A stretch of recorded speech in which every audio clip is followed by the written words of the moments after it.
اللهم صل وسلم وبارك على سيدنا محمد وعلى آله وصحبه أجمعين. يا صباح الفل عليكم، عاملين إيه؟ جاية لكم النهارده بيوم جديد وفيديو جديد، وهنعمل مع بعض النهارده الفطيرة اللي حيرت كل الناس، الفطيرة الترند، فطيرة المنصورة، فطير أحمد أمين اللي حير كل الناس. معايا هنا للمقادير كوبايتين من الحليب، عليهم معلقتين من النشا، عليهم باكو من الفانيليا. رفعتهم على النار لما خدوا القوام الكريمي ده. أنا ما حطيتش سكر، أنا هكتفي بالشربات اللي هو عبارة عن كوباية من السكر، كوباية من المية، نص ليمونه، رفعتهم على النار 5 دقايق وطفيت عليهم وسبتهم لما يبردوا.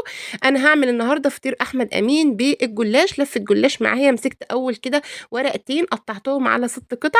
بعد كده بدات معايا، جبت هنا نص كوبايه من الزبده على نص كوبايه من السمنه، وبدات ان انا سيحتهم في الميكروويف حاجه بسيطه. اول حاجه بجيب ورقه كده وببدا ان انا امسحها كويس جدا، وبعد كده بحط في النص كده باحط برضه الورقة التانية. يعني أنا باعمل كل فطيرة بتاخد معايا ورقتين، وفي النُص باحط اللي أنا قطّعتهم 6 قطع في الأول، باخد ورقة في النُص كده عشان تشيل الحشوة بتاعتي اللي هي الكاستر أو المهلبية. بعد كده بابدأ أغلّفها كويس جدًا بالزبدة والسمنة، وبعد كده باحطهم في الصينية وبادخّلهم الفرن لمّا ياخدوا اللون الدهبي القمر ده، وباخرّجهم وبكوباية حليب بارُشّها عليهم لمّا يبقوا طريين. والصوص ده صوص شوكولاتة شوية من سكر البودرة، وبألف هنا وشفا على قلبكم يا رب.